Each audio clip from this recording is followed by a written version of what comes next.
Welcome back to this week's episode of The Emily Show. Today, there is much to talk about ahead of Karen Read hearings this week. How many hearings will there be? Well, that remains up in the air because I have some thoughts about it. However, we have the defendant's well-redacted motion to dismiss, the Commonwealth's response to the motion to dismiss with some interesting choices, and then we have some argument over what happens next. Plus, that case is going to be in federal court this week as well. It is going to be an incredibly busy week in court for the Karen Read case. We are just about a month away from when jury selection is supposed to start in that case, and it is going to feel like an absolute sprint to trial. When you look at lawyers in trial and are like, they look tired. Yes, we are seeing the behind the scenes sprint to this trial starting. And if you think the motions are all that's there, the end of this episode, we're going to be talking about the argument over scheduling, and there's some new information in there that I didn't see coming. So you're going to have to wait for that at the end. And if you don't want to miss a moment in court, what you're going to need is the Lawnerd app at lawnerd.app.com, because we are going to be in court this week numerous times. And, well, court's going to fluctuate when it starts, which means I'm going to fluctuate when I start, because the lawyers all have to be in federal court on the same day they need to be in state court. So they're going to be zooming across Boston to go from one court to the other. So with that, we should probably get into it. It's a busy one. I'm legal analyst Emily D. Baker. This is the Quick Bits, where I break down just the main points of the pop culture and entertainment cases I'm currently covering on YouTube and the Emily Show podcast. Let's get into it. Yes, we're back in court in Karen Read. Emily, weren't we just in court on the Karen Read case? Yes, we were. Last week, we were in court on the Karen Read case for an incredibly spicy hearing over whether or not there had been impropriety on the part of the defense regarding the ARCA witnesses. You will remember these witnesses testified at the first trial. They were not hired by the defense. They were hired as part of the investigation going on with the feds. But Emily, I've seen headlines that the federal investigation is over. Those are coming from sources. I haven't seen any of the attorneys address it other than to not comment on it. And I am not going to work under the assumption that something is done until we hear it from official channels. So unless the defense or the prosecution says that the federal investigations are over, I'm not going with unnamed sources say so. That's just not how I operate. It's very unlike the feds to give that information to reporters ever, because closing an investigation without charges is normally not the type of thing they announce. And yes, the witnesses will need to know, but even the judge hasn't mentioned that the federal investigation is done. So am I working under that assumption? No, I have questions. I just have questions. I'm keeping an eye out for those official sources. We haven't seen any of them, but the internet sure said, oh, he's going to say it in court. He didn't. He sure didn't. Attorney Brennan didn't say anything about the federal investigation in court last week, and I doubt we'll hear it this week either. But last week in court, there were some questions that came up about whether or not the defense had improper communications contact with the ARCA witnesses, or whether the defense hired those witnesses or paid those witnesses themselves. And there is a sidebar that actually might cause some trouble with representations Alan Jackson made to the judge. Is it going to be a throwing an attorney off the case type of trouble? I think that's really unlikely. But is it something that the court is taking under consideration? Yes. And I'm glad the court gave the defense time to thoroughly line out, and maybe more than thoroughly line out. Look, I'm not saying anything against Alessi. I'm long-winded. I get it. But Alessi lined out the timeline of what happened. And the thing that's so frustrating is we all don't have what the federal protective order says. And shockingly, the court says she also has not actually seen the federal protective order. But whether or not the federal protective order was violated with preparation of the ARCA witnesses is not really the question. It's whether or not there were misleading statements made to the court, and whether or not there was a discovery violation. In this case, there have been lots of discovery violations on both sides. Some of those have been remedied, some of those hadn't. So as to, well, the Commonwealth is saying we didn't get this information. Okay, well, you have it now ahead of the second trial, and you're not going to be prejudiced by it.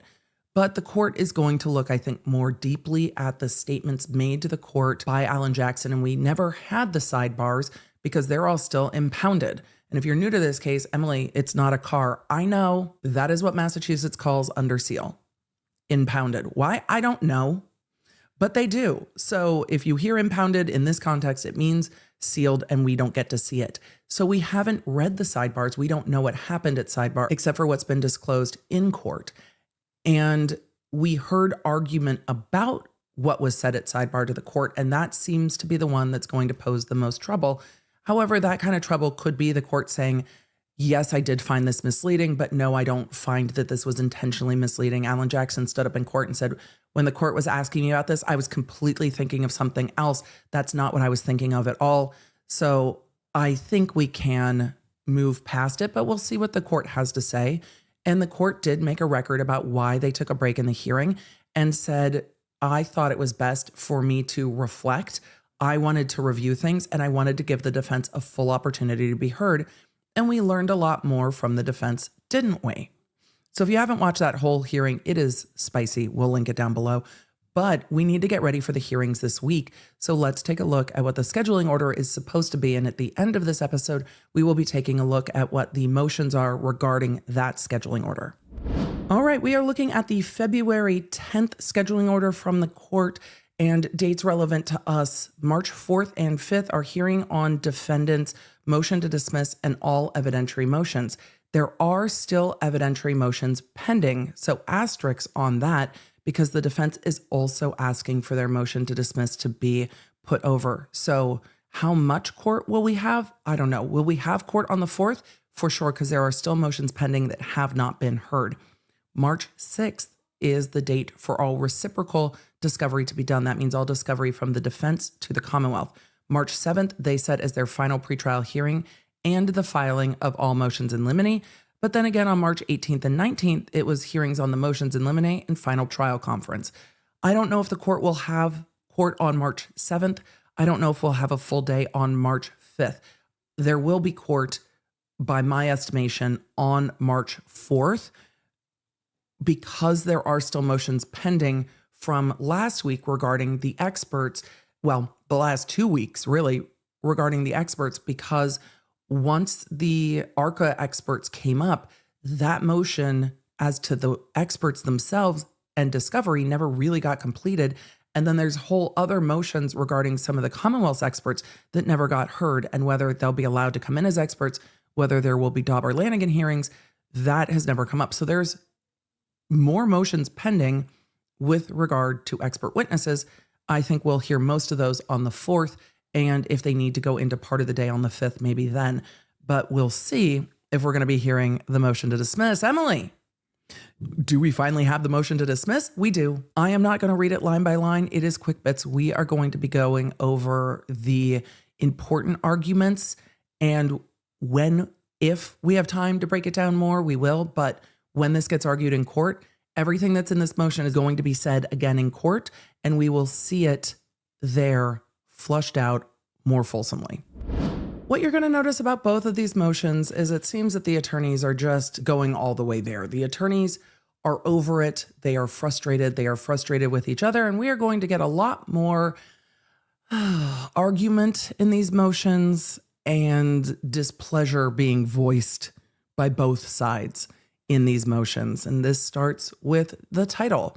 And we've seen this from both, because Hank Brennan started with the motion to withdraw the defendant's experts' debunked opinions. Like, he started it with the spicy naming of the motions, I think, in at least this round of filings. So comes now the defendant Karen Reed's motion to dismiss for extraordinary governmental misconduct. But it's just, we are getting to a very gloves off style of filing in this case. Is it more than it was earlier?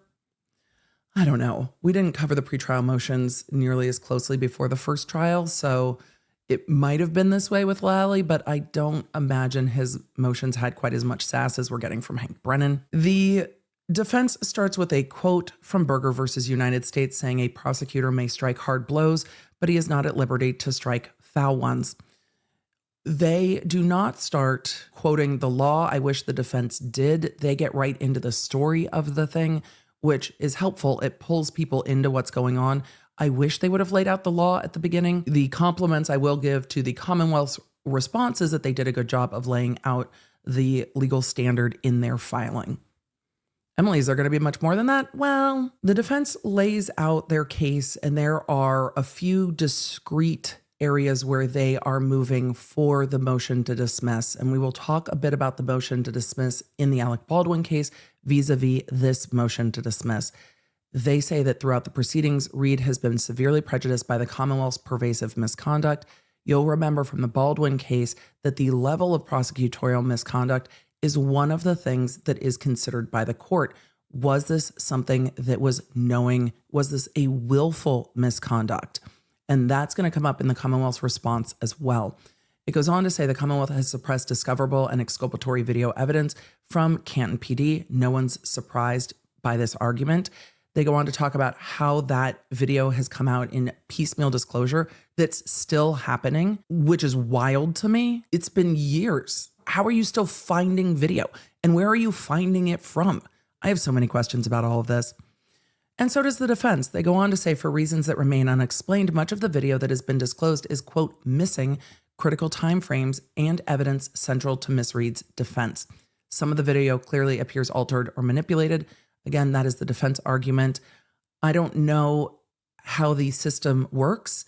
And at trial, no one really knew how the system worked. The recording DVR, nobody really testified clearly. And there doesn't seem to be any metadata to show when a camera was triggered on by movement or not. And it would answer those questions. So the defense is making their argument saying, we believe it is clearly altered or manipulated. And the Commonwealth doesn't have the metadata to say, well, this is the sensor that was working. This sensor was not working. This is what triggered the cameras to start recording. This is when they stopped recording. You need to know. But it's really hard to know that when you don't have all the information. And that is one of the central problems here, isn't it? They argue about the video that was inverted at trial as a highlight of how the Commonwealth has used this video in trial. They say to elicit improper testimony, saying that Trooper Michael Proctor was not near the taillight of the car, but that with the video inverted, the right side of the car doesn't look like the right side of the car. Arguments we've seen before. Their next point of contention is witness Jennifer McCabe arguing that Jen McCabe had a meeting with ADA Lally, Brian Tully, and Jen McCabe to prep for testimony. We saw this in their motion to have the court reconsider the reciprocal discovery about the impeachment evidence, which the court had denied. And we saw them arguing, look, we gave the Commonwealth this impeachment evidence. They questioned Jen McCabe about it before she testified, and she was able to, as the defense says, come up with an explanation for it. The Commonwealth says, we asked her about it because you were going to ask her about it, and then she told us what happened. And the Commonwealth is going to say, and the defense didn't question the other witness that was there about it, and that's on them, not us. But there was a report written that was not turned over before that witness testified, which is a problem. Is it a dismiss the case problem? No. Is it a you shouldn't have done that problem? Yes. That should have been disclosed. On some of these disclosures, the court is going to find that the overall remedy is that they have been disclosed now before the second trial. I think the reason the defense is bringing all of these up is because it's the cumulative effect. It's not just a one thing. And I said this in the Alec Baldwin case too. It's not just one issue. In the Baldwin case, it was discovery issue after discovery issue after discovery issue.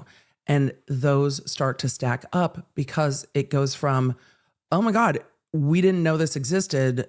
We're so sorry, here it is. It starts to become more pervasive. And then you can start to look at it and say, okay, well, it wasn't just a video. It wasn't just a report. It's a report and a video and a witness statement and. And that goes to their argument when we get to the standard of law. They argue that Jen McCabe, during that interview, made statements that she had not previously made. Those have to be turned over. They should have been turned over before the witness testified. Even if the report wasn't done, the DA should have gone to the defense with Tully and said, we had a conversation with Jen McCabe, And this is what she said that was different than what she'd said before. Tully is working on a report. We don't have the physical report yet, but this is what was said. Should have at least communicated it, even in an email at minimum, but should have communicated that to the defense. I think they should have communicated it at least verbally as well, because in the middle of trial, you don't always see your emails, and saying, oh, well, we emailed it isn't sufficient, in my opinion. We get into more about the inconsistent statements about the meeting with Sergeant Lank and that report not being turned over, and run into quite a lot of redactions during this part of the motion.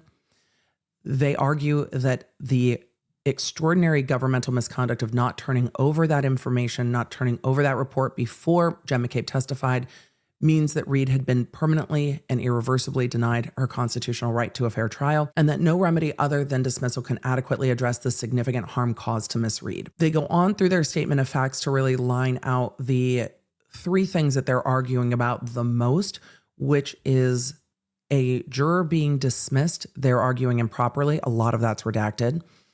About the report with Jen McCabe's statements, and mostly about the video footage that has not been turned over and the metadata that's not been turned over with it. There is also a footnote here that might answer some of your questions that says, in the days and weeks following the first trial, 5 deliberating jurors have come forward and indicated that they had unanimously acquitted Reed on counts 1 and 3 and were hung only with respect to count 2. They indicated that they did not believe they were permitted to report the unanimous decisions on count 1 and 3 unless they were able to reach a unanimous verdict on all counts. Miss Reed's failure to address any claims of double jeopardy in the instant motion to dismiss shall not be deemed in any way or construed a waiver of these issues, which are presently pending before the United States District Court for the District of Massachusetts. An oral argument is happening on the habeas petition on March 5th in the morning. And then we get into the facts relating to the destruction and withholding of the Canton PD video surveillance. And they go through the different timelines when they got video. They say that the court is aware of the critical importance of the video surveillance footage, and that video surveillance was taken on January 29th, 2022. What we know about this system is it overwrites after 30 days, which means that any video that's still being turned over would have had to have been saved or preserved in some way before the end of February 2022. They talk about the relevant discovery orders and say that on February 2nd, 2022, the defense filed the defendant's emergency motion for preservation of evidence, including the preservation of all physical evidence. They say such as video surveillance. I wonder if the court will read that to include the video or read that to include the video and any metadata. We can see why metadata would be so helpful here. The regular practices of the courts in Massachusetts may still be changing with regard to if that is something that is regularly preserved or not. But I guarantee you that going forward, if people are asking for video, the way they write these motions for preservation are going to specifically line out photos, video, and digital metadata that goes with, they're going to word it differently, but that goes with said photos and video. The defense isn't going to be happy with you just turning over a binder of printed out photos and saying, here are the photos. They say at the February 2nd, 2022 hearing, ADA Lally stated in open court that he had reviewed the proposed order and had no objection to it. Well, right, you have to preserve evidence. Of course he didn't have an objection to it. It's your job. That same day, the district court issued a preservation order for all physical evidence, which includes video surveillance footage. The defense is arguing that the Commonwealth was on notice that this preservation needed to happen within days of the death of John O'Keefe.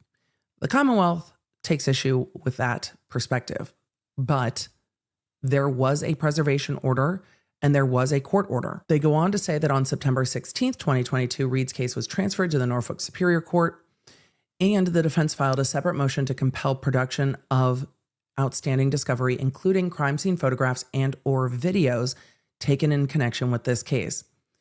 In this, I can understand why the Commonwealth is arguing that crime scene photos and or videos relates directly to the crime scene and not to the storage of the vehicle, because it is written to say the crime scene. I don't know if that order also goes on to include and any other photos and videos, but I imagine if it doesn't, from now on out, it will. They say that on October 5th, 2022, the court granted the motion to compel, in part, and ordered the Commonwealth produce all video evidence and metadata associated with the videos on that date. And if that granting of the motion in part goes to crime scene photographs and videos, there is going to be a fight over Canton PD not being a crime scene, but being where the vehicle was stored. There will be a legal fight over that. I know that many of you will disagree. I understand. That is the type of word parsing that lawyers will absolutely fight over. It goes on to say dates of productions and facts relating to discovery and constitutional violations. A lot of this is, you guessed it, redacted, but it's talking again about the video surveillance footage at Canton PD. And they say, notwithstanding the court's October 5th discovery order compelling the production of all video evidence and accompanying metadata in the Commonwealth's possession, the Commonwealth and its agents withheld this exculpatory evidence from the defense for more than 2 years. It is so wild to me that there are still videos being found and turned over to the defense. They had to have been preserved within 30 days of January 29th, 2022.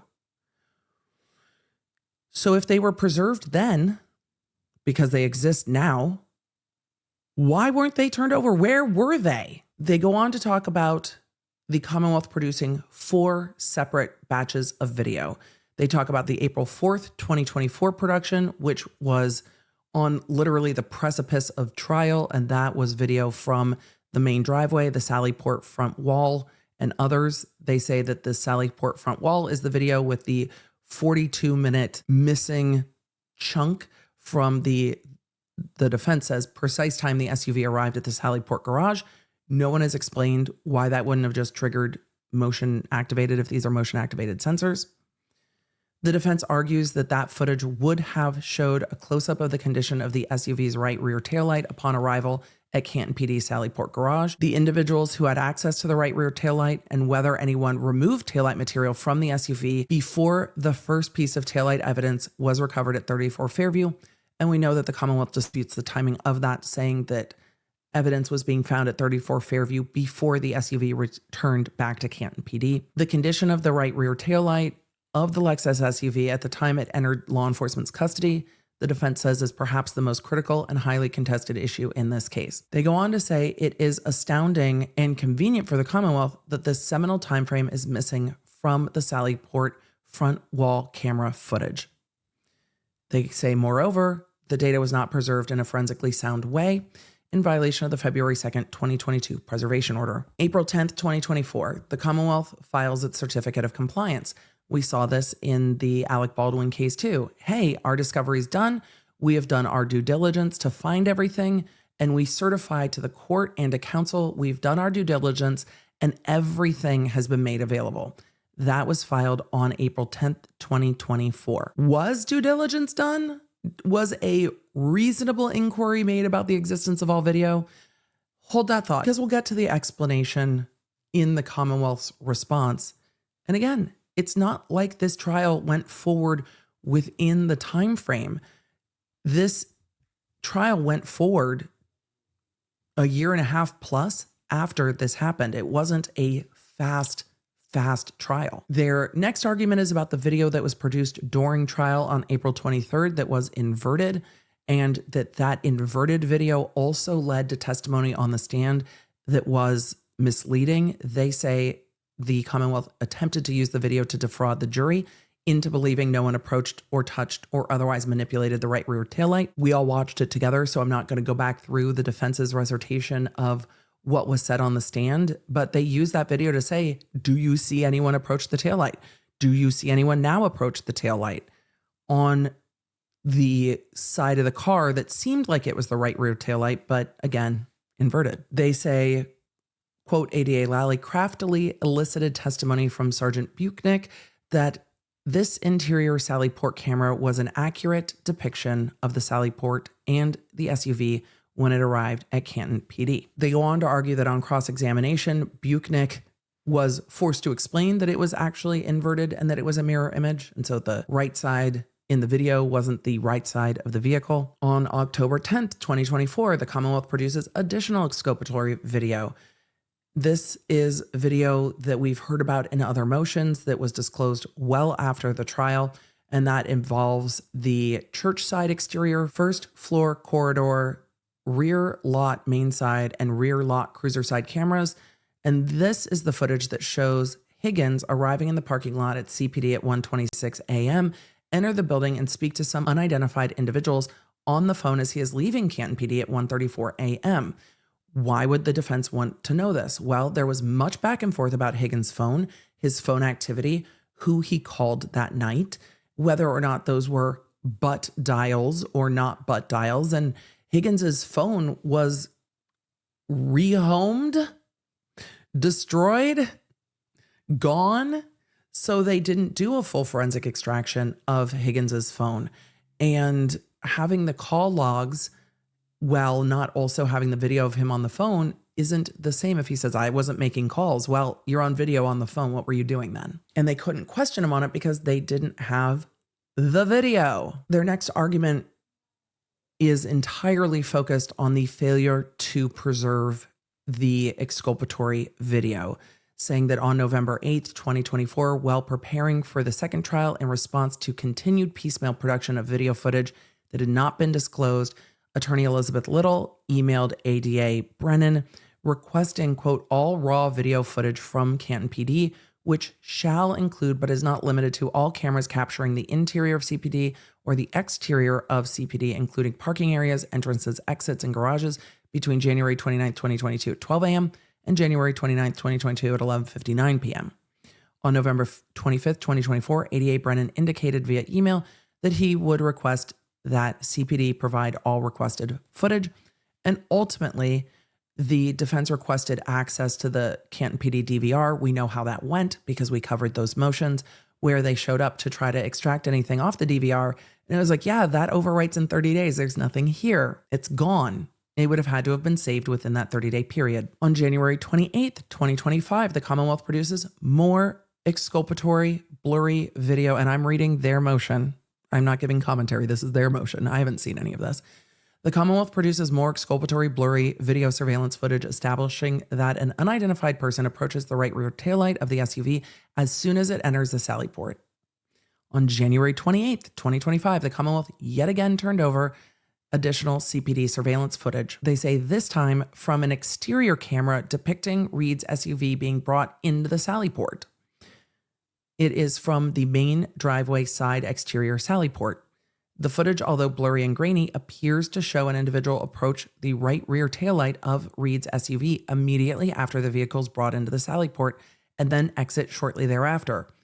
If this video were not blurred out, the surveillance feed would have captured yet another angle of the right rear taillight.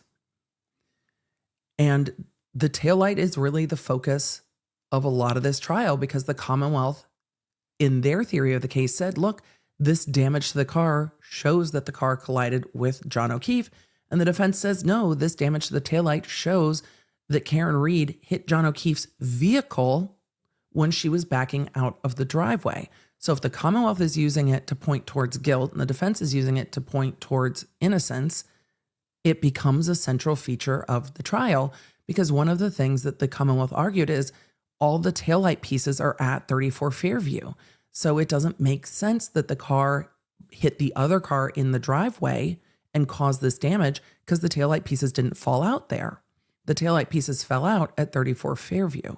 And that is a large part of their argument showing that 34 Fairview is the crime scene. So seeing the condition of the taillight has become central to this case because the defense has argued, look, witnesses say the taillight was cracked, not shattered. And the pieces of taillight all over the place at 34 Fairview, unearthed for days, don't show a taillight that has a crack and a piece or two that came out. The entirety of the taillight or that section of the taillight is missing. A small crack and a shattered portion of taillight are not the same. And then they get into the argument about Jen McCabe's statement made to Tully and giving an explanation for being at Lank's house, even though she had never talked about it previously. They also point out a text exchange that came up during the trial, and they say during cross-examination on May 21st, Jen McCabe testified that she received a text from her sister, Nicole Albert, on January 29, 2022, stating, quote, "We'll get more info tomorrow. Don't want to text about it," end quote. And then Jen McCabe responded, "Right." And when McCabe was asked whether anything significant happened the next day, January 30th, then she volunteered that she went to the O'Keefe's house and then was with Carrie Roberts, and Carrie Roberts' daughter is good friends with Michael Link. And then we dropped her off at Michael Link's house, and then Mike's wife came out and then sat in the car, and then him and Carrie are friends, and she, jumped in the car and was consoling Carrie and asks how the O'Keefes are doing, and we talked to her. It was the whole bleh. So we then see an explanation that we hadn't seen before, which is the defense's argument that not only did she have a meeting with prosecutors and law enforcement, but that the content of that meeting was not properly turned over. Is this going to be the thing that gets a case dismissed? No, but it does become a link in the chain. The videos, I think, are a much more significant issue. The next section of argument is so redacted that even the headline of the argument is redacted, but based on deduction and the way that the Commonwealth didn't redact parts of their opposition, we know that this is regarding the exclusion of one of the jurors. We all watched that happen together, that one of the jurors was excluded and removed from the jury during the ongoing trial. Anything regarding the jurors is still impounded. That is why this is all redacted. We then get to their legal argument that these issues are Brady material. And they say, pursuant to Brady and its progeny, defense counsel is entitled as a matter of due process to all evidence that is, quote, favorable to the accused and material either to guilt or to punishment, including impeachment evidence and evidence necessary to place the witness in his proper setting and put the weight of his testimony and credibility to the test. That is quoting United States versus Bagley and Alford talking about Brady. They argue that it is the Commonwealth's obligation to provide all of the discovery, that is an automatic discovery obligation. And even though there were automatic triggers here for discovery, the defense also made motions requesting it. And the witness statements, the material and relevant police reports, photographs, and tangible objects, those are all required under Massachusetts rules as well and should have been turned over. And that goes to both Jen McCabe's statement and the video. They then walk through each thing that they are bringing in the motion to dismiss and arguing how the videos and the lack of preservation and lack of metadata is exculpatory in Brady, along with all of the other things that are in this motion. They go on to say that the Commonwealth's egregious and repeated discovery and Brady violations require dismissal of the case with prejudice, saying that when the Commonwealth fails to comply with its discovery obligations, the court has the ability to impose remedial sanctions. And then they're quoting Massachusetts Rules of Criminal Procedure 14C1, saying, quote, for failure to comply with any discovery order issued or imposed pursuant to this rule, Rule 14 discovery, the court may make a further order for discovery, grant a continuance, or enter such other order as it deems just under the circumstances. And then, effective March 1st, 2025, which is actually the day I'm recording this, Massachusetts Rule of Criminal Procedure 14.2J1 clarifies that permissible orders include, quote, dismissal of charges with or without prejudice. And such remedies can include the exclusion of evidence, dismissal of the criminal charge, and then they cite other case law.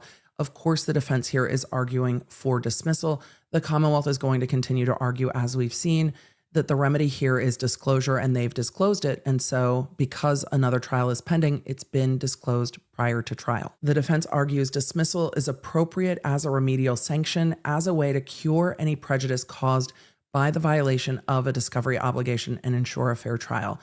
And the question of prejudice to the defendant is going to be the big one here, because just providing it ahead of the next trial, does that fix it? Does providing whatever video remains and the Jen McCabe statement, does all of that fix the prejudice to Karen Read before the second trial? If they don't have access to the metadata, if they can't see why gaps of the video were missing, and does it really help the defense to exclude the evidence here? Because the Commonwealth will be like, okay, don't show the video of the Sally Port then. Does it hurt the Commonwealth's case the way that it hurts Karen Read to exclude that evidence? Is that even an appropriate remedy here to keep the videos out? The defense goes on to quote the Supreme Judicial Court from Bridgman versus District Attorney for Suffolk, saying, quote, the two parallel legal principles governing when dismissal might be necessary balances, and I have changed the quote slightly as I'm reading it, but balances the rights of defendants against the necessity for preserving society's interest in the administration of justice. That is the case law that they are working with. That is substantially different language than we saw in New Mexico. So when we talk about the case in New Mexico has a very thorough balancing test with multiple factors for the court to walk through, which is different than saying there are these two competing legal interests, the rights of the defendant and the necessity to preserve society's interest in the administration of justice. There's a lot of room there, and I'm sure there's a ton of case law that starts to break those down, and the defense talks about some of that, saying, quote, where the prosecutor fails to disclose evidence the defendant is entitled to receive and the defendant is prejudiced by the failure to disclose, a motion to dismiss should be allowed when the defendant can make a showing of irreparable harm to the defendant's opportunity to obtain a fair trial.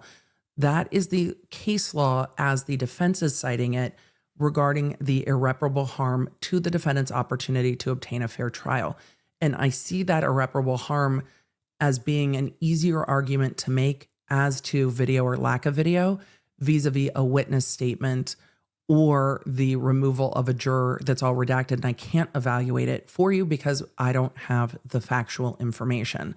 Also, where a retrial is coming, a juror issue that is a removal issue that doesn't touch into the other types of jury stuff that we've covered here might not be sufficient. The defense says that dismissal is the only appropriate remedy. We know that's going to be their argument, and they say the failure of the Commonwealth to disclose evidence that it was obligated to disclose has severely prejudiced Karen Read, and a fair trial is not possible, arguing that disclosing it now does not help. They say, had the Commonwealth produced the exculpatory video and exculpatory statements to which Ms. Read was constitutionally and statutorily entitled, the result of trial may very well have been different, the first trial. They say instead the Commonwealth engaged in repeated instances of withholding exculpatory information from the defense in a concerted effort to undermine the defense's ability to effectively confront and cross-examine the Commonwealth's seminal witnesses in this case, including Sergeant Buchnick, McCabe, and Higgins. They go on to argue that the Commonwealth's continued piecemeal production of exculpatory video footage, which has by definition been in the Commonwealth's possession since January 29th, 2022, is a flagrant violation of the Commonwealth's constitutional and statutory obligations under Rule 14 and Brady. It is well established that, and then they're quoting case law from Brady versus Maryland, quote, suppression by the prosecution of evidence favorable to an accused upon request violates due process where the evidence is material either to guilt or punishment, irrespective of good faith or bad faith of the prosecution. And that is part of the argument here too. It's not going to be just okay if the prosecution says, but we didn't know it existed. It doesn't matter. It doesn't matter if you tried to find it and couldn't find it. That's not relevant. And you don't have to prove bad faith on the part of the prosecutor. And remember, in the Alec Baldwin case, the court said, we're getting about as close to bad faith as you can, but I don't even have to find bad faith here to find the violations to require the dismissal with prejudice. Don't worry, we'll talk about why I see them differently before the end of this episode. They go on to talk about the Commonwealth's gamesmanship in withholding the video and failing to preserve it properly. The video is a huge issue. I don't disagree. They argue in bold italics that it should not be lost on this court that this video surveillance was destroyed in the Commonwealth's possession in direct violation of a preservation order.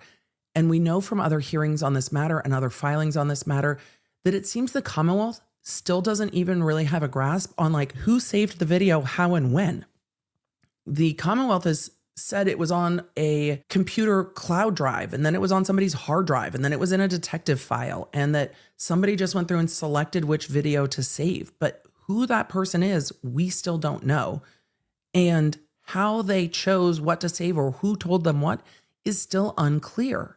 There's just not enough information about video that, again, the Commonwealth sought to introduce in the first trial, and I have every reason to believe will seek to introduce in the second trial. The defense argues as a result of the Commonwealth's action, Reed is left without the ability to forensically examine the DVR system to determine whether the many random clips produced by the Commonwealth in discovery have been altered, manipulated, or tampered with, and whether other clips have been destroyed. Footnote 6.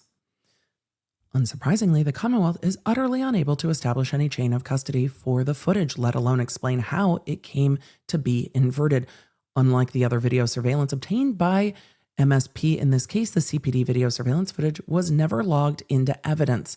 There are no records documenting the recovery of the evidence, and there is no documentation regarding its chain of custody. Remember, when the defense argued this in court, the court said the Commonwealth does not have to create things that don't exist. But why isn't there any report of who downloaded the video footage? I, insert name, on day, insert date, sat down at the DVR system at insert time and downloaded clips number through number of total number to preserve for this case and logged them under case number, insert case number. It does not have to be extensive. It needs to be somehow documented. The fact that these came in at the first trial, by the way, without any chain of custody still blows my mind. I think, and this might not be popular, I still think it's better for defense that it did, because it leaves open the door to make these arguments, but I don't understand it. But if it had been kept out then, I don't know if you get to make these arguments.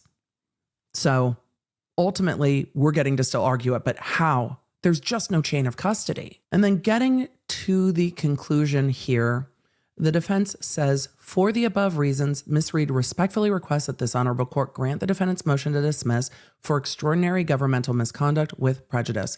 Although dismissal is required and appropriate under the circumstances, in the alternative, the defense seeks and is entitled to an evidentiary hearing on these issues attendant to the Brady violations and juror interference. The juror interference, again, we're going to get to the Commonwealth's motion, goes to a juror being removed from the case. The evidentiary hearing will require testimony from a number of witnesses, including but not limited to ADA Lally, McLaughlin, and Brennan, Lieutenant Tully, Chief Rafferty, Trooper Proctor, Sergeant Buchnick, Colleen Crawford, and other members of CPD, and Lieutenant Fanning. Your Honor, if you're not going to dismiss it yet, we need to at least know what the fuck happened. Can we at least find out what happened? Well, let's take a look at what the Commonwealth has said happened, shall we? We are taking a look at the Commonwealth's opposition to defendant's motion to dismiss for extraordinary governmental misconduct. This hit the docket at the end of the week, but was filed on time. This is the redacted version. The Commonwealth says dismissal as a sanction is very strong medicine and should be prescribed with more cowbell. No, Emily, it doesn't say that. But it should, but it doesn't. Look, cowbell would be the least shocking thing in this case at this point. Guess what? I got a fever. And the only prescription is more cowbell. Very strong medicine, and it should be prescribed only when the government misconduct is so intentional and so egregious, and appropriate only upon a showing of irremediable harm to the defendant's opportunity to obtain a fair trial, quoting the same case that the defense quoted. And that's really going to be the two questions. Is it so intentional and so egregious? And is the harm irreparable? I think if you get to the irreparable harm, and I have not done a thorough study of the case law in Massachusetts regarding Brady, but it would seem that if you get to the irreparable harm, even if it is not so intentional and so egregious, the remedy is dismissal. Because if you've gotten to irreparable harm, or irremediable harm as it says, what else can be done?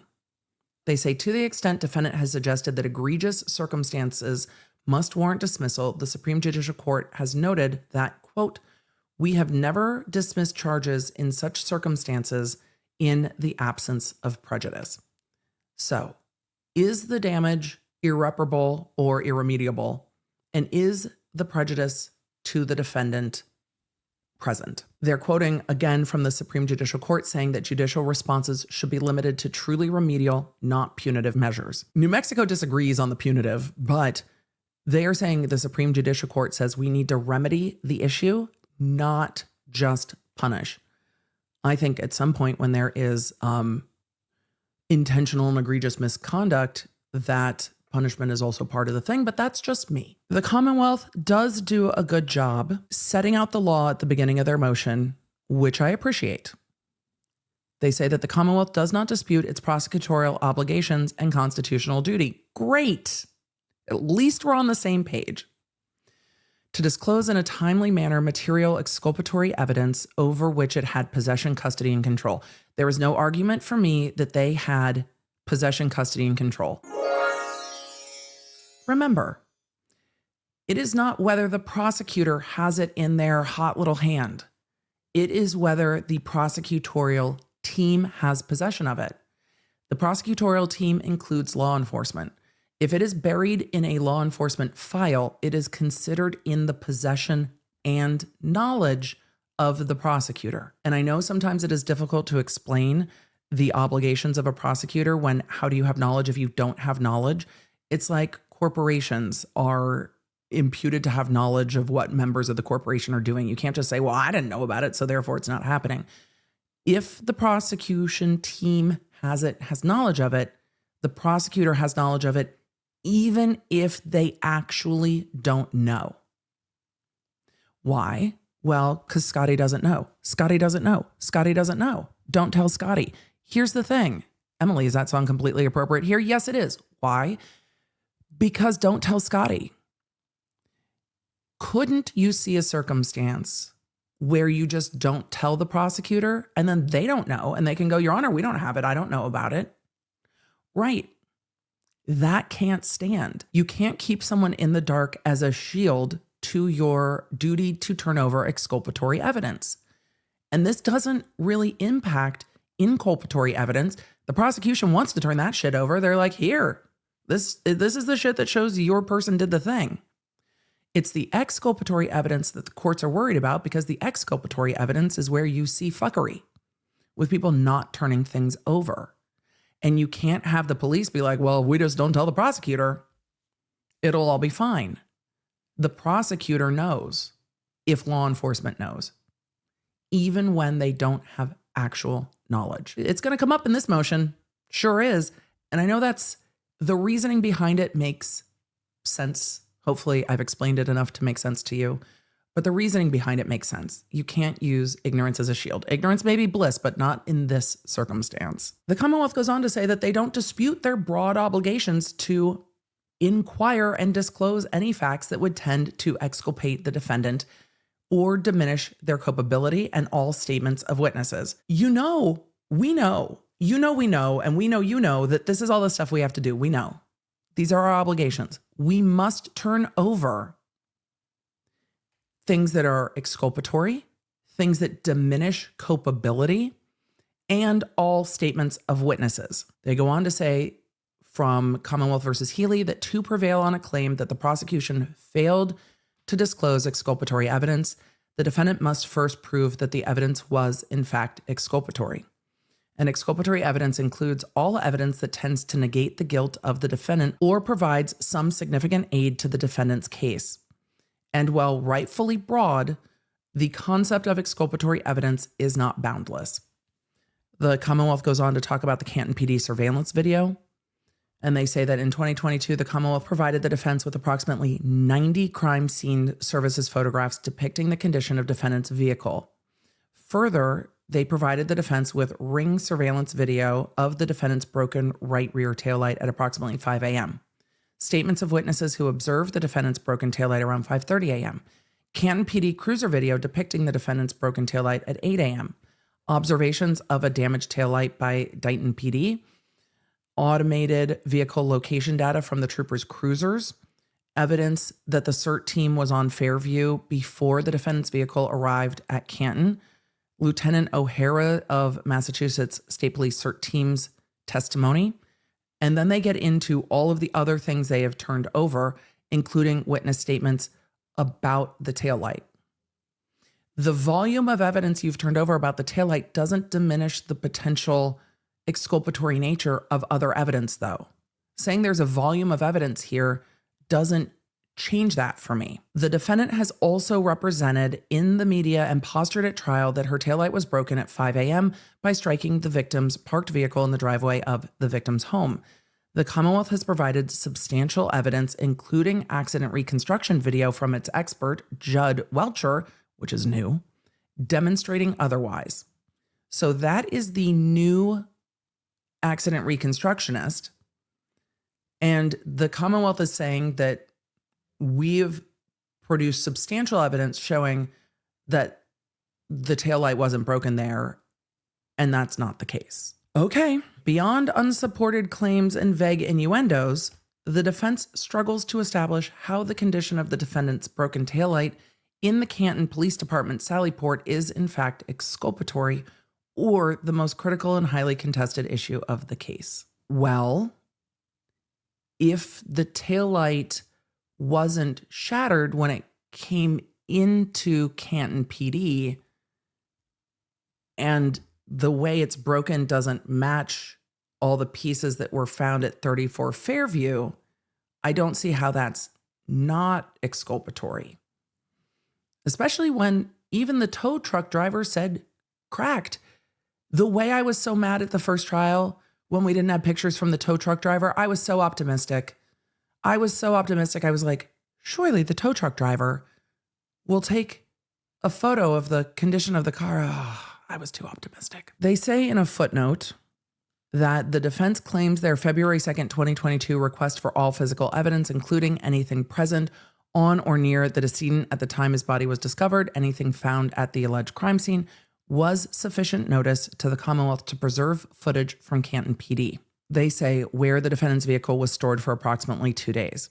They say the Canton Police Department is not the alleged crime scene. The Commonwealth could not reasonably have anticipated the defense's ever-evolving third-party culprit claims, nor to this day made the Canton Police Department video pertinent to their amorphous and fluid claims.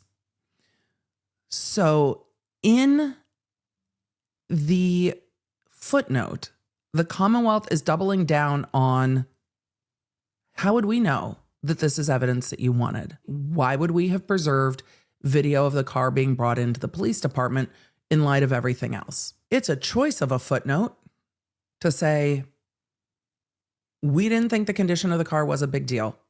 And you might not agree with me. But I think the Commonwealth believes that.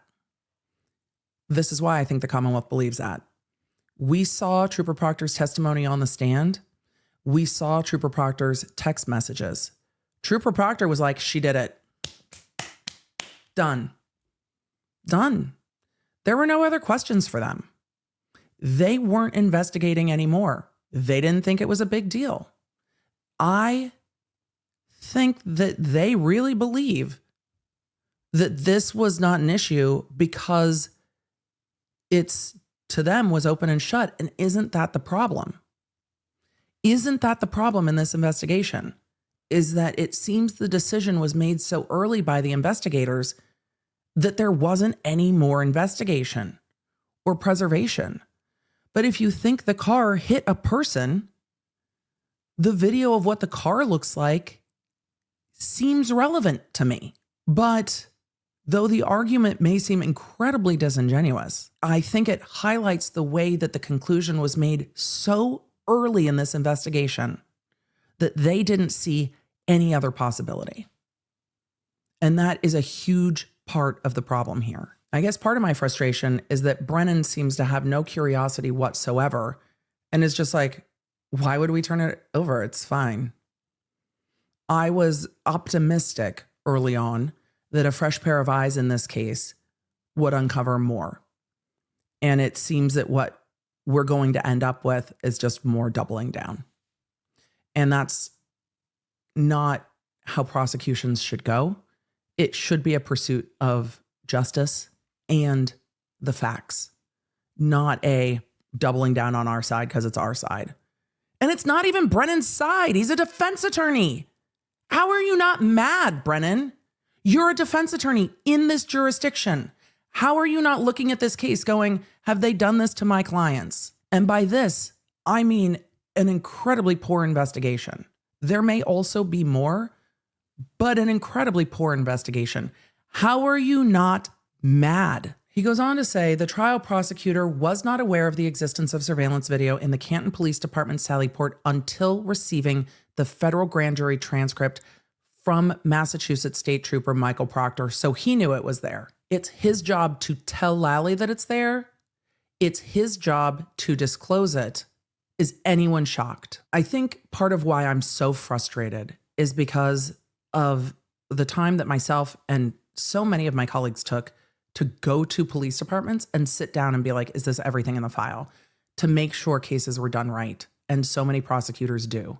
And when prosecutors don't, A, it's bullshit. And B, it's not the job. But you end up with cases like this. And the prosecutor not knowing it existed until they got Trooper Proctor's testimony is so fucking wild. The car is the murder weapon based on the Commonwealth's theory. Don't you want all of the information related to the car? Hey guys, is there any other video of the car? It goes on to say, prior to that, the prosecutor had not been alerted to its existence by investigating officers. Wow. I'm so shocked that Trooper Proctor didn't tell the prosecutors that it existed. I'm stunned. It's the prosecutor's job to ask and to find it. It's also Trooper Proctor's job to disclose it to the prosecutor. Promptly on April 4th, 2024, the Commonwealth provided the defendant with 9 surveillance videos in its possession. When did you get that transcript? Were they getting the transcripts from the grand jury the first week of April, like a week or two ahead of trial? I can't believe that's true. And if it is, no wonder they were also tired at trial because they had a lot of transcripts to go through. I've said this about this case from the beginning. It's not just one thing that went wrong. It is overlapping failures, which leads to still not a lot of answers. The argument goes on to say, notably, the quality of the video is poor in certain portions. However, that is the condition it was recorded in and the condition in which it was received by the prosecutor. How do you know? How do you know that's the condition it was recorded in? How do you know? Because nobody seems to know how this DVR system works, and nobody recorded the metadata. And I don't know if people have raw footage or like thumbnail images. What if it was just copied wrong? It's not inconceivable to me that you could make a lower quality copy to save room because that's what your program defaults to, because somebody just didn't know. How do you know that that's how it was recorded? We've seen in other trials where the resolution of a video has become an issue. And the resolution of a video can degrade based on a lot of different factors, including how it's copied and where it's saved. I'm not a tech expert. They say that during the first trial, the Commonwealth called the technology director for the town of Canton to testify about the surveillance video system throughout the town, and he was subject to cross-examination by the defense. He said, this camera sits there. Yeah, that's a car driving by that camera. That's all I remember from that testimony. I don't remember them talking about Canton PD much at all. They say that the Commonwealth filed its certificate of compliance April 10th, 2024, saying that to the best of its knowledge and after reasonable inquiry. Inquiry! I don't think there was a reasonable inquiry. I don't think there was an initial inquiry. That it had disclosed all information subject to the rules of discovery. During the defense's televised motion to admit third-party culprit evidence, Attorney Yannetti made representations about the Canton PD surveillance videos. Following that hearing on April 17th, 2024, Lieutenant Brian Tully sent prosecution team members an email stating, quote, I spoke with Chief Rafferty. She reviewed the video of the SUV arriving at Canton PD. Exists. And we should have it. What now? The chief reviewed video of the SUV arriving at Canton PD. Exists and we should have it. Contrary to what the defense represented on Friday. Are you telling me that nobody went looking for this until the defense said, isn't it weird they don't have it? So the defense called you out and you're like, If you had turned it over before, they wouldn't have made that argument. And Chief Rafferty was like, oh, I reviewed it. The email goes on to be quoted in the motion saying the video depicts the vehicle entering the Sally Port and crime scene tape being put up. She is putting it on a thumb drive for us in the event we don't have it. That is an email from Lieutenant Brian Tully to the prosecutors. Well, the defense said in court that we don't have it. Guess what? We did. That's not a serve. The prosecutor had not previously reviewed this video or knew of its existence. It's your job to know. Subsequently, the prosecutor requested that both Massachusetts State Police and Canton PD produce all relevant and material surveillance video. At that point, Lally should have gone, what the fuck are all of you doing? How is there still more of this? Hold that thought, because there's still more. Because they were turning it over till now, and we'll get there. On April 23, 2024, Commonwealth provided the defense with the surveillance video entitled Interior Sally Port Back Wall. Notably, what was produced to the Commonwealth and provided to defense was, quote, inverted surveillance footage due to the camera's settings. How do you know it's due to the camera's settings? How do you know? Are you just saying shit? Where is the affidavit of somebody saying those are the camera settings? Because in trial, the testimony I remember about the inverted video was, we don't know why it's like that. They say the Commonwealth did not manipulate or alter any video and entered as a trial exhibit the video in the condition it was received. The misrepresentation's the issue, though. Contrary to the defendant's representations that the Commonwealth's intention was to mislead or deceive the jury by introducing the, quote, inverted video, the defendant fails to mention that after the defense altered the evidence to, quote, correct the image to appear consistent with the human eye, the Commonwealth played the entirety of the corrected yet altered video, which reveals that Trooper Proctor is standing feet away from the defendant's vehicle and never touched the rear right taillight. You asked if it was a true and accurate representation without pointing out that that shit was flipped. Do you consider that true and accurate if you're sitting there in the jury box? Because I remember that day and the chat lost its mind looking at the video going, that looks flipped. The way it says police on that police car is backwards. The 4 is backwards. That looks flipped. And it never was cleared up during direct examination. Never said, Trooper Buchanan, can you explain what we're looking at? Which side's the right side of the car? Which side's the left side of the car? Can you explain why that is? Oh, well, the video is a mirror image. So when you're looking at it this way, it's a mirror. So you can tell by the way the writing's flipped. So when we're looking at this side's the right side, this side's, it was never cleared up. But wait, there's more. After trial, a certified forensic video technician employed by Norfolk DA's office reviewed the surveillance footage that had previously been produced to the defense. Recognizing that the video was extremely dark with minimal visible detail, the video technician clarified the video footage, and on October 10th, 2024, the Commonwealth produced to the defense clarified videos, reports detailing the forensic clarification process, associated hash values, and extracted still images from the Canton Police Sally Port. Furthermore, the video technician clarified video images from Canton Police Cruiser camera footage on January 29, 2022 at 8:23 a.m. The Canton Police Department Interior Sally Port front wall footage from January 29, 2022 at 6:13 p.m. and the MSP Crime Scene Services section photographs from February 1st, 2022. If you have to have a forensic technician clarify your crime scene photos, it's not good. They say each depict the same damage to the right rear taillight and encapsulated those images in a substantive report and provided it to the defense. So after trial, they enhanced the images or clarified them. So I guess we'll see that at trial 2. After trial on August 21st, the Canton PD provided the Commonwealth with 2 additional videos. Video from the interior Sally Port camera on January 1st, 2022, depicting that the camera captured all video in an inverted fashion. My question is, because I have questions, if you just gave them another random video and said, see, all of them are inverted, did you give them the metadata associated with that so they could tell?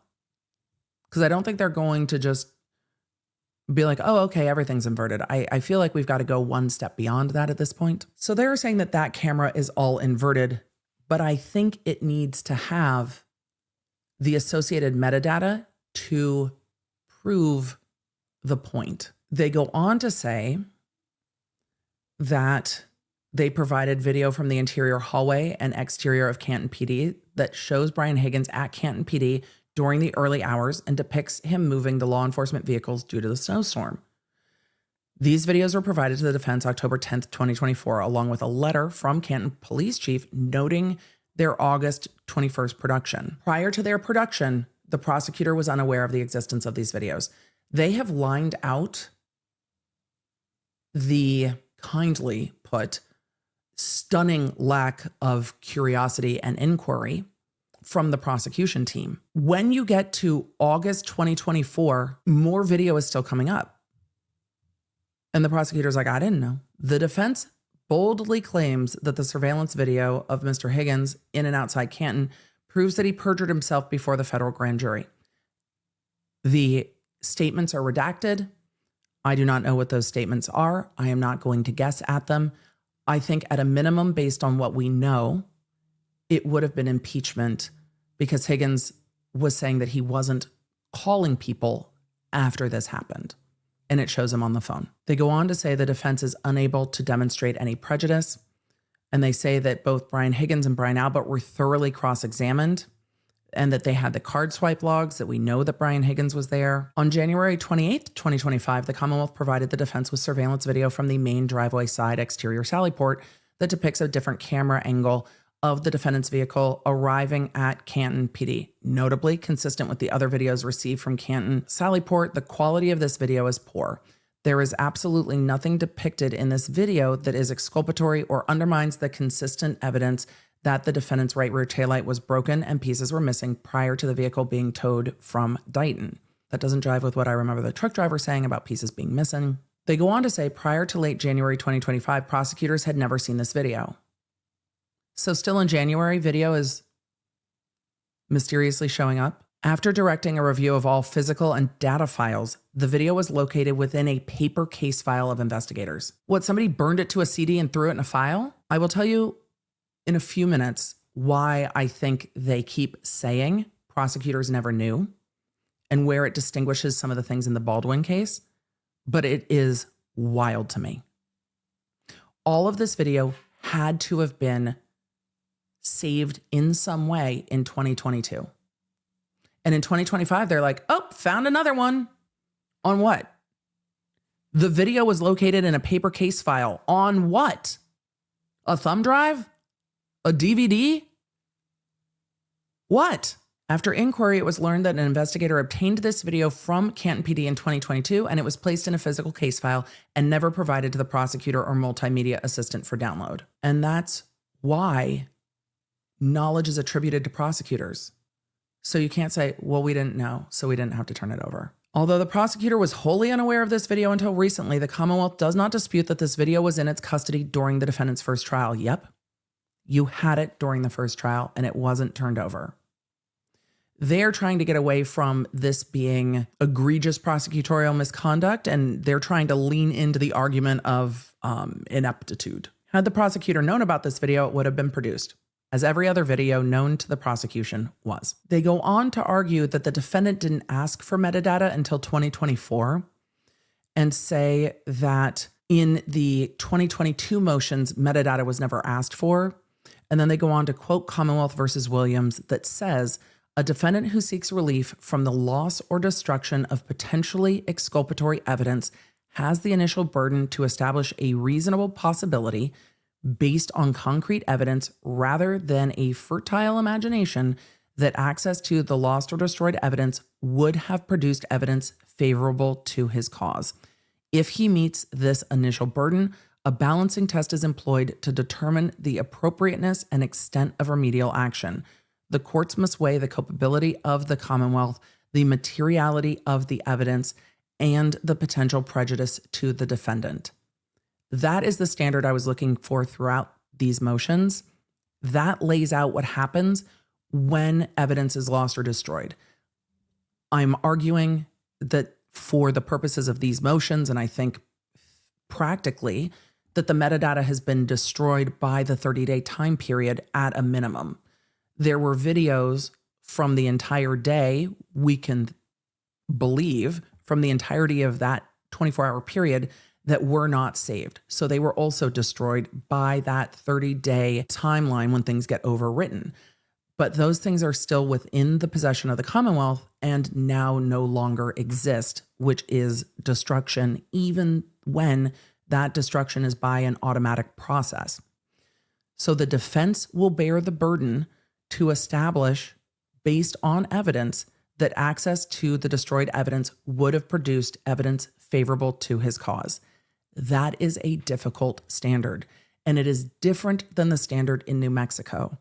So I am going to keep an eye on this standard because A, we didn't see all this lined out in the defense motion, and B, this is going to be a harder hurdle to cover than the law the way we saw it in New Mexico. I don't think that means the defense can't do that here. Their motion does not lean into this standard all the way. And I would have liked, once I got to this case citations here, I would have liked to have seen the defense lean into what the evidence would have showed. And I think the defense has argued it partly, but not all the way. And I would have liked to have seen more argument about why that video is favorable and what the metadata would show. And it might feel incredibly imbalanced because how do you prove what you haven't seen would help you?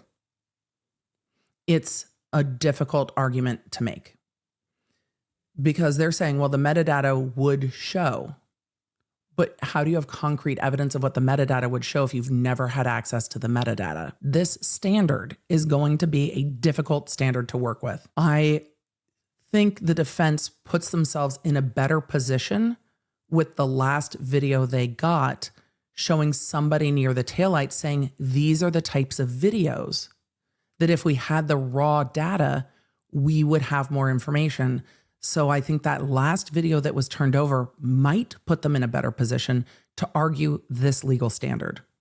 But this legal standard is a difficult burden, and I don't want to downplay that because there is much frustration about this case. Baldwin's case got yeeted for less. What is happening? The standards in different jurisdictions are different. And the standard in New Mexico is much more defendant-friendly than this standard. And that's true in their grand juries as well. It is a much friendlier standard, a much easier burden to meet than concrete evidence. So that is coming from Commonwealth versus Williams, quoting Commonwealth versus, I think, Cintron, which is a 2003 case. So these are newer cases that are evaluating this. They say the defendant fails to meet her initial burden. She has presented absolutely no evidence that the forensic copy of the Sally Port surveillance video with metadata and logs would have been exculpatory.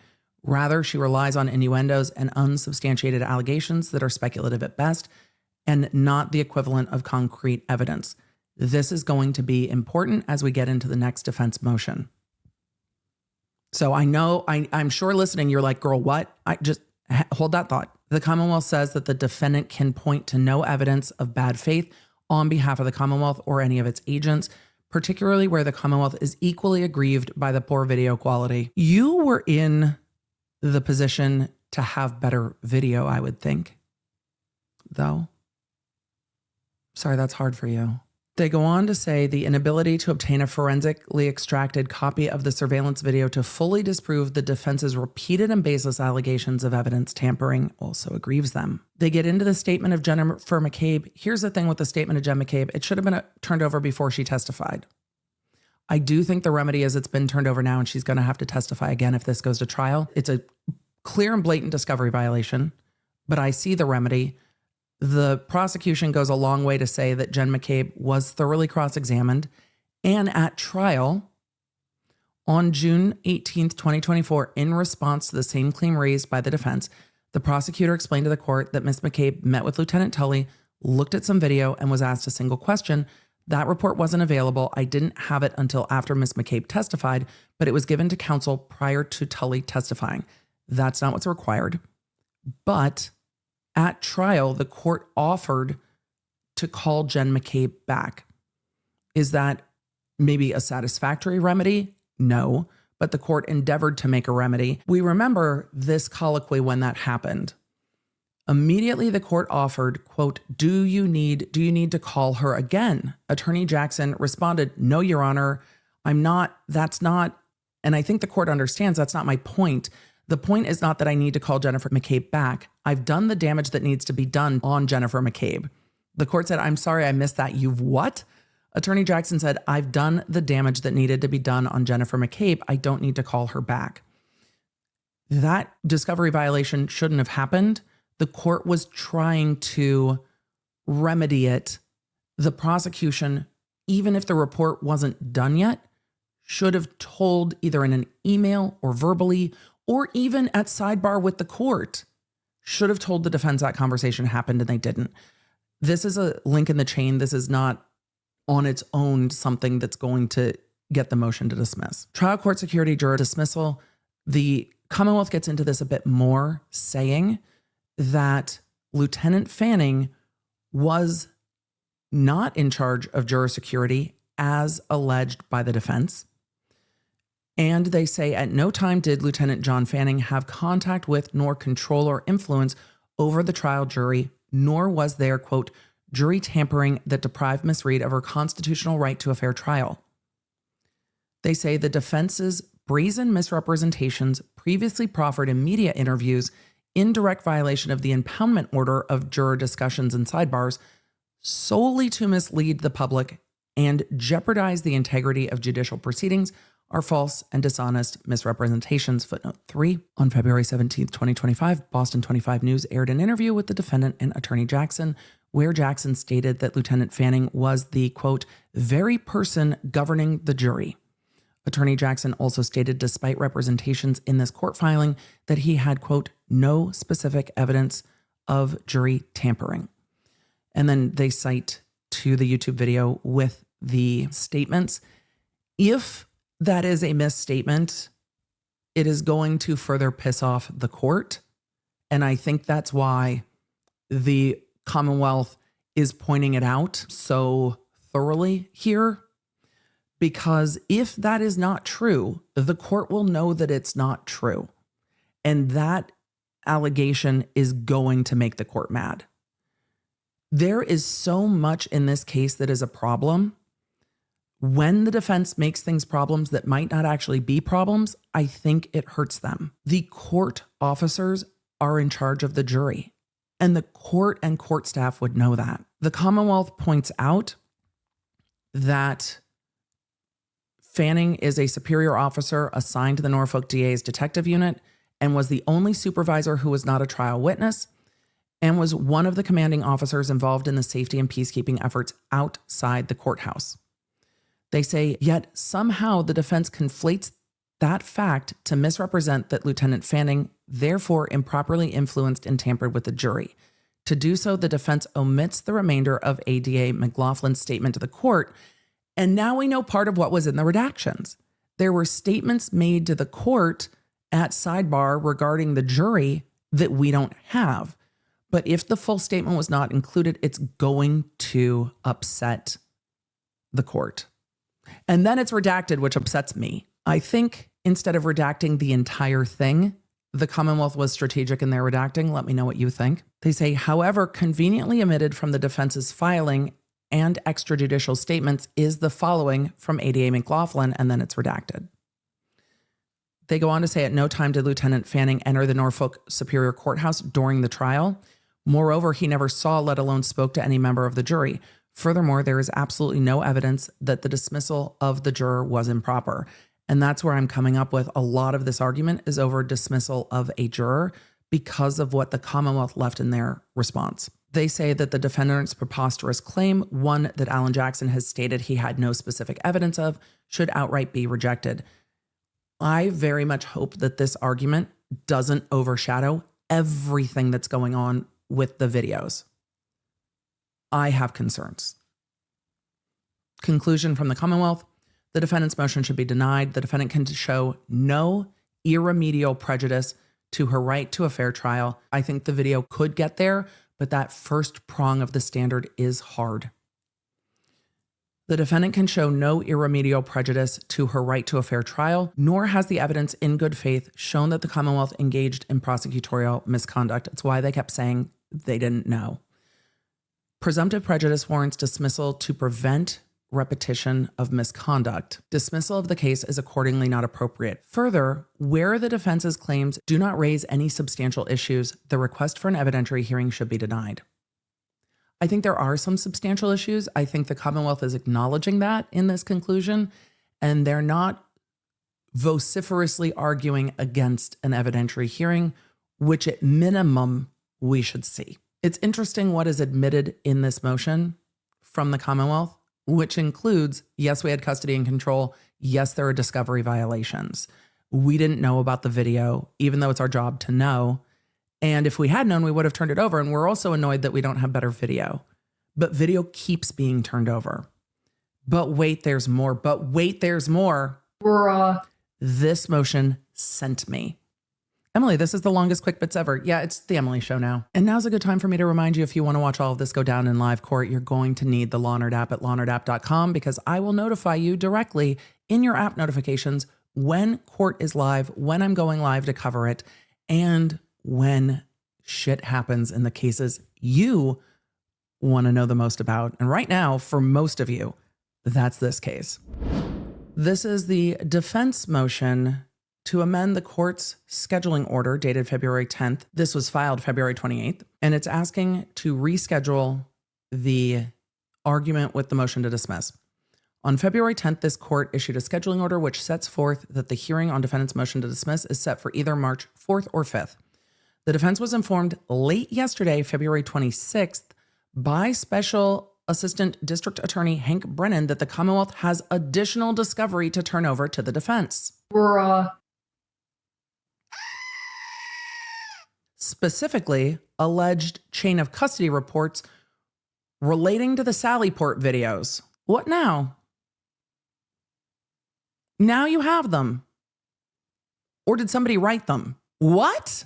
Today, February 27th, Mr. Brennan confirmed that he expects to provide these reports by tomorrow, February 28th in the morning. During this same phone call today, he further informed counsel that the Commonwealth will be producing Sallyport videos to the defense Monday morning. There's more videos, you say? It is unclear whether the videos to be produced will be duplicative of what's already been produced or whether they will be new material. Oh, so Brennan hasn't seen them yet either. Brennan doesn't know. I appreciate that Brennan picked up the phone, though, after saying in court that he wasn't even going to call the defense anymore, because it's the right thing to do in this instance, is to pick up the phone and be like, hey, new chain of custody reports, which the defense does not have as of the date and time of this filing, will directly impact the motion to dismiss and cause the defense to modify its motion. Yeah, it will. Remember that prong we talked about? The difficult one? Might this help? I could think so. Remember, the defense has to have concrete evidence. What's in the chain of custody reports? And they don't know, and neither do we. In light of this new information, the motion to dismiss is not yet complete. And I really hope the defense leans in to that first prong. I worry that in their writing style, and this is not just for this judge, it is also for me, in their writing style, they do not always link clearly the standard that they are meeting to what happened. And I hope that the defense will have Alessi take a look at it, and he lays out the standard and then what's happening very well. And I would like to see them break down, this is the standard of why this is, to forestall those arguments anymore. But I think it needs to be spelled out more clearly. And that might annoy the defense, but I think it will help. The Sallyport videos in the Commonwealth's possession have been described as having been stored in the department's video file system. Which video file system? Because they sent a whole ass expert out to Massachusetts to explore the DVR system. Is that the video file system? The Sallyport videos in the Commonwealth's possession have been described as being stored in the department's video file system. Then why weren't they turned over earlier? This new information will undoubtedly impact our written submissions and/or oral argument. These videos, according to the Commonwealth, are not expected to be turned over to defense until March 3rd, which is the day this episode goes live. So have they not even been able to download them yet? What is happening? Considering the above, the defense expects to file a supplemental addendum to our motion to dismiss. I would hope so. But this obviously cannot be done until we receive the outstanding discovery. And if they get it on Monday, they have to be in court Tuesday, Wednesday. As such, we are requesting a continuance of the hearing on the motion to dismiss so that we can analyze the additional information, which takes time, confer with our expert, and file an addendum to the motion to dismiss. They can't file an addendum that just says, Your Honor, seriously, what the fuck? They have to take a step back and look at it in light of everything else. And then they have to let themselves be less mad so they can write a motion. Writing a motion from a place of mad doesn't always clearly illuminate the arguments that need to be made. And I would love to see Alessi elucidate that standard a little bit more for me. Why? Because Alessi is incredibly smart, and I appreciate his style. They go on to say the defendant respectfully requests that the hearing on the motion to dismiss be moved to some date after the production of this information, but no earlier than the week of March 17th. Dude, that works so well for my schedule. Emily, this isn't about you. Yeah, but I'm 100% in favor of this. I'll tell you legally why in a minute. Personally, I'm 100% in favor of this because it just works really well for my schedule. I'm here for it. Particularly given the number of other critical deadlines that we are working to meet next week, which includes satisfying all of the reciprocal discovery obligations, filing all of the motions in limine, and attending 4 separate hearings in relation to this case, 3 before this court and 1 in federal court. That's the legal reason. The legal reason is we still have deadlines on the motions in limine and the reciprocal discovery, and we have to prep for the habeas hearing, and we have hearings on other motions in this court. We cannot do all of that work and be sitting in court all day. Let me tell you how behind I am on work when it's not even my court and I am sitting covering hearings for the entire workday. It changes your workday when you need to be in court. Other work is not getting done during that time. I'm sure all of you are like, girl, yeah, when I get stuck in meetings, it could have been an email all day. Your work just doesn't get done because you're stuck in meetings all day. It's the same. So I hear them. They're not going to have a work week. They're going to be prepping each night for the next day in court. I don't know when they could get that done. It goes on to say failure to allow Ms. Reed sufficient time to appropriately address and brief these constitutional issues with information contained in outstanding discovery from the Commonwealth that directly relate to the issues underpinning the motion to dismiss would violate her constitutional right and due process. I don't disagree. I think the court has to grant that motion with regard to the motion to dismiss. And I don't think it's sufficient if the court says, well, we'll move the motion and eliminate deadline. I don't think that will work. I think the defense should be allowed to file a supplemental. Generally, the motions to dismiss are set after the discovery deadline, so things are firm, or as we heard in court last week, set in concrete. If it is still shifting sand and you're trying to make your argument, the arguments are still fluid because you don't have all the information. It's why the motion to dismiss comes after the discovery is turned over, which in this case seems to be never. The discovery's never done. I'm stunned that there are still things that need to be turned over. I shouldn't be at this point, but I am. I don't know how somebody has not done a full teardown of the files, and I guess it seems that that was finally being done when they're finding video and paper files somewhere. Who even does that? There are clearly a vast gap in processes and procedures at Canton PD from my expectations based on my work. And I don't think my expectations are what's the problem here. I continue to be frustrated and horrified by everything that we're seeing in this case. The investigation has a lot to be desired, but the lack of transparency in discovery is deeply troubling. And For there to be Brady violations, it doesn't have to be bad faith and gross misconduct. I can picture the comments now saying, yeah, but Emily. It doesn't even have to get there, which is why we keep seeing the prosecutor saying, we didn't know. It doesn't matter if you didn't know. It had to be turned over. Where I see differences between the Baldwin case and this case, first are in the standard of law. The standard in the Baldwin case is much different than the articulated standard here. The showing that the defense had to make in the Baldwin case was a different burden. It is not the language that we're seeing here with the concrete burden for the defense to say, this is why it's exculpatory, and I can show you how. It's different in New Mexico.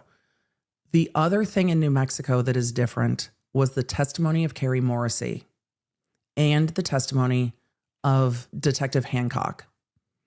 Detective Hancock's testimony that she, Morrissey, and others had a conversation about which file number to put those bullets under was a huge turning point in that case. The bullets not being turned over was an issue, but the prosecutor and law enforcement putting them under a separate file number was one of the very big factors here, which is why I think with the Brady issues, an evidentiary hearing is what's needed. Is the court going to necessarily dismiss at this point? It's a hard burden for the defense to meet, but we're a month before trial and shit is still unraveling. I think a discovery hearing on the Brady issues is what has to happen. And that's exactly what the court did in New Mexico.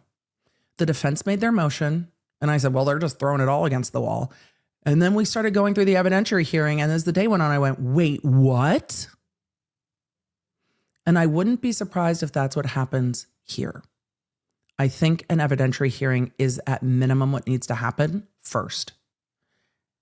Who downloaded the videos?